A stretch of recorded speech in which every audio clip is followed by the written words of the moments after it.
আসসালামু আলাইকুম গাইস, সবাই কেমন আছেন? তো আমরা এখন আছি পোড়াবাড়ি মাস্টার বাড়ি।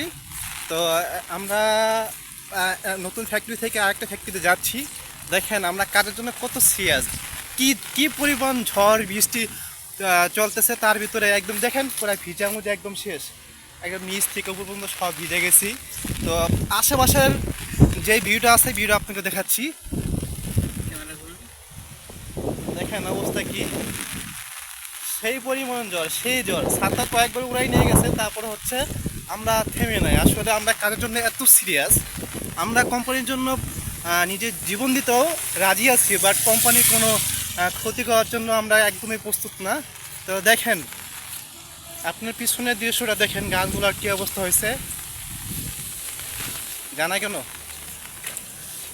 দেখাই, ভালোভাবে দেখাই। এই দেখেন কি পরিমাণে ঝড় বৃষ্টি, কি পরিমাণ ঝড় হয়েছে। বিছানার অবস্থা দেখেন পুরো একদম, এটা পুরোপুরি মানে একদম শুকানো ছিল বৃষ্টিতে একদিনে, সকাল থেকে এই এখনই পুরো একদম ভিজে গেছে, মানে কি বলে একদম বর্ষা হয়ে একদম ভরে গেছে, ভরাট হয়ে গেছে। তো দেখেন কি পরিমাণে বৃষ্টি, আর দেখেন আমাদের একদম প্যান্ট একদম নিচে, ব্যাগ ট্যাগ সব সম্পূর্ণ সব ভিজে গেছে। শুধু মাথাটাই মানে ছাতাটা ঢাকা রাখছিলাম, তাও ছাতা 3-4 বার উল্টে গেছে। তো দেখেন কি অবস্থা, কি পরিমাণে বৃষ্টি। যাই সবচেয়ে বৃষ্টিতে ভিজছে এটা বড় কথা না, কথা হচ্ছে আমাদের কাজ কিন্তু থেমে নেই। হ্যাঁ, আমাদের কাজ ভরপুর কাজ চলতেছে। তো ভাই তানিম ভাই কিছু বলেন। আমার কিছু বলার নাই, আমি একদম ভিজে একাকার। আসলে আপনার অনুভূতিটা বলেন যে আসলে বৃষ্টিতে আপনার মানে কি অনুভূতি করতেছেন, যে আসলে বৃষ্টি হচ্ছে, খুব ভালো লাগতেছে।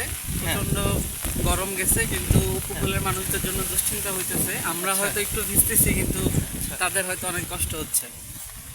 তো উপকূলের সাইডটা যে যারা আছে তাদের জন্য কিছু বলেন। আপনারা সাবধানে থাকবেন, গাছপালা ডাল ভাঙে অনেক সমস্যা হয়, এইসব জায়গা থেকে আপনারা সবসময় সেফ থাকবেন। আচ্ছা, আর ঝড়ের ভিতরে মানুষের জন্য মানে কিছু একটা বলেন যে আসলে তারা কি করলে।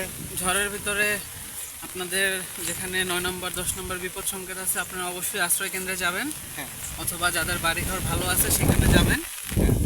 সম্পদ বা অন্য কিছুর চেয়ে জীবনের মূল্য কিন্তু সবসময় বেশি, এটা মেনটেন করবেন। তাহলে যে এই যে আপনি যে বৃষ্টির ভিতরে, ঝড় বৃষ্টির ভিতরে একটা ছাতা নিয়ে বের হয়ে গেছেন কাজের জন্য, আসলে কি আপনার জীবনের কোনো দাম নেই? হ্যাঁ, জীবনের দাম অবভিয়াসলি আছে, কিন্তু আমাদের এখানে রিস্কটা তো এরকম না যেটা উপকূলে। উপকূলে থাকলে হয়তো সেই কাজটা আমরা করতাম না। আচ্ছা, যাই হোক সবাই আমাদের জন্য দোয়া করবেন। আর আসলে কিছু বলার নাই, দেখা যাক।